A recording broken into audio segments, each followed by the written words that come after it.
ఈ అవగాహన సదస్సు కూడా జరగకుండా డైరెక్ట్గా ఇక్కడికి వచ్చేసి వాళ్ళు చేయాలనుకున్నారు. అప్పుడు మా గ్రామస్తులు అందరూ అడ్డుకున్నారు. కానీ మళ్ళీ అదే పునరావృతం అవుతుంది. కానీ మేము రిక్వెస్ట్ చేస్తున్నాం అంటే జాయింట్ కలెక్టర్ గారికి ప్రతిసారి మళ్ళీ ఇలా జరగకుండా శాశ్వతంగా దీనికి ఒక పరిష్కారం జరగాలి. ఇంకోటి ఇందాక ఎవరో చెప్పారు సల్ఫర్ డైఆక్సైడ్ ఏదో అన్నీ కలుస్తాయన్నారు. ఇప్పుడు ఆల్రెడీ చాలా ప్రాబ్లమ్స్ ఉన్నాయి. ఇక్కడ కీళ్ళ నొప్పులు, అన్ని జాయింట్ నొప్పులు అన్నీ ఉన్నాయి. ఎందుకంటే ఇక్కడ గ్రౌండ్ వాటర్ తగ్గిపోతుంది. అసలు ఇక్కడ మీకు కావాలని చూసుకోండి, చుట్టుపక్కల ఒరిగింపాడు మండలం కానీ ఇంకో మండలాల్లో ఎక్కడ గ్రౌండ్ వాటర్ లేదు. 2019లో అంత కరువు వచ్చిన అక్కడ మా ఊర్లో గ్రౌండ్ వాటర్ ఉంది. గవర్నమెంట్ నుంచి మేము ₹1 కూడా తీసుకోవాలి సమ్మర్లో.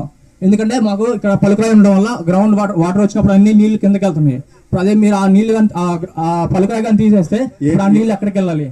ఏంటమ్మది పలుకురాయి వాటర్ అనేవి ఉండవు, ఎండిపోతాయి. సమ్మర్ లో మాకు వాటర్ ప్రాబ్లం అయితే ఇప్పుడు ఒక్క సంవత్సరం వర్షం పడకపోయినా మాకు ఒకసారి చెరువు నిండితే 4-5 years వరకు మాకు కరువు అనేది లేదు. ఈ ఊర్లో గవర్నమెంట్ కావాలంటే రికార్డ్ చూసుకుని ₹1 కూడా ఖర్చు పెట్టాలి మా ఊరికి, ఎందుకంటే మాకు వాటర్ ఉన్నాయి. సో దయచేసి ఇంకొకటి ఇప్పుడు 45 లీటర్లలో ఫస్ట్ అలానే చెప్తారు, తర్వాత ఆ పక్క నుంచి ఈ పక్కకు వస్తే హోలు మాకు తెలుసు.